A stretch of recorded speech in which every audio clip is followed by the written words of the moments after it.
JB Bickerstaff. We've talked about what an amazing job he's done with the Detroit Pistons, right? We've even talked last month when we had Jordan, as you guys probably know him as Pistons Thoughts, right?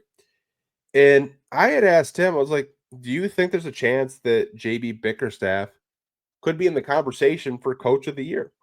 And this is a sports book odds from DraftKings Sportsbook. Shout out to DraftKings.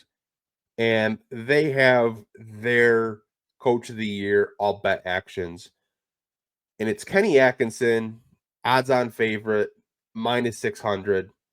Then you have Udoka from the Houston Rockets, plus 1,200. JB Bickerstaff comes in at third, plus 1,500. Taylor Jenkins from the Memphis Grizzlies, plus 1,800. Mark Dagnall from OKC, plus 2,500. JJ Redick, plus 10,000 from the Los Angeles Lakers. Tom Thibodeau, plus 15,000 from the New York Knicks. Tyronn Lue, plus 15,000 with the Clippers. And Michael Malone, plus 25,000 with the Denver Nuggets. Now, here's the thing. I think a lot of us coming into this season, I will give some of you guys the respect. You thought this was a 35-40 win basketball team. I'll give you guys that shout out because I didn't. And I will admit I was wrong. I had this team around 27 to 30 wins. They're at 29. They're going to shatter my expectations. Vegas had this team as a 26 win team. They've shattered that. I honestly believe if JB Bickerstaff gets the Detroit Pistons to 40 wins this season, they're on pace for 42 currently. But if he can get the Detroit Pistons to at least 40 wins, they're a top 5 seed in the Eastern Conference. I think he wins Coach of the Year. A lot of people have Kenny Atkinson winning Coach of the Year, but I think what some people forget, last season when JB was in Cleveland, Evan Mobley, Darius Garland, and Donovan Mitchell were not healthy. They missed multiple games. And this season, they're healthy and they're available and they're winning more basketball games. It's not like Kenny Atkinson just like completely unlocked this team and, JB was the problem. I don't think that. I think JB did a really good job of developing the Cleveland Cavaliers. But I think what you're seeing is they're just more healthy now.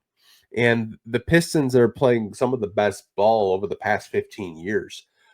They have an identity. They're scrappy. They never give up. They go out there every single night and compete their ass off. Wouldn't be surprised if you see JB Bickerstaff in top 3 just conversations with the media for Coach of the Year. You look at what they added in the offseason. You added a Malik Beasley. You added a Tobias Harris. You traded for a Tim Hardaway Jr.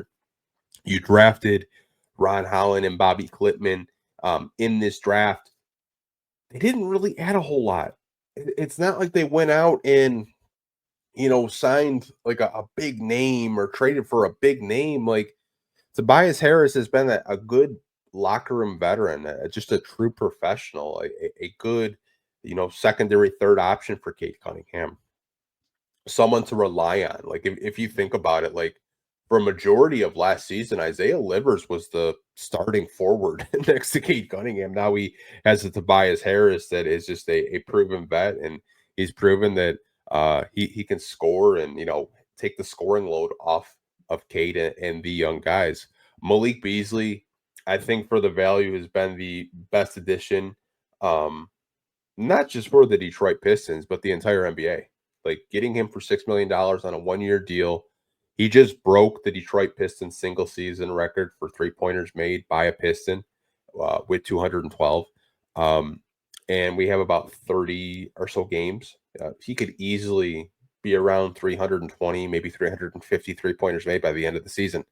And that record will probably stand for quite a long time. He'll have his name in the Detroit Pistons history books for a while. And then getting a vet like Tim Hardaway Jr., you got draft picks, 3 of them. And Tim has had games where he's won the Pistons basketball games. He's heated up. He's been that scoring option that they need to win some games. As of late, he has struggled a little bit. Might be a little bit of fatigue. Obviously, we're 50 games in. Maybe he can heat up the second half of the season. But like you kind of just look at the additions uh, with this team. It's not like they made like sexy free agent signing names. They were just smart, sound basketball decisions by Trajan Langdon and getting a coach in JB Bickerstaff who's been known to develop young guys, but he's known for establishing culture, establishing an identity. And I think that's something that's been missing with this Detroit Pistons team for the later part of like what, 10, 15 years. Like we've gone through coaches, we've gone through Van Gundy's, we've gone through Dwayne Casey's, we've gone through so many coaches. And they've had a hard time, obviously, trying to get over the hump. Van Gundy had a one winning season, 44-38, made the playoffs, eventually got swept. Casey, for what it's worth, he kind of got a raw deal. The first year that he had vets, they went 41-41. Blake was obviously injured, had a torn meniscus, still played, got swept by the Bucks. And then Casey kind of had to rebuild, and he didn't really sign up for that. But overall, just to kind of wrap this up with JB Bickerstaff possibly winning Coach of the Year, I think he has a good shot.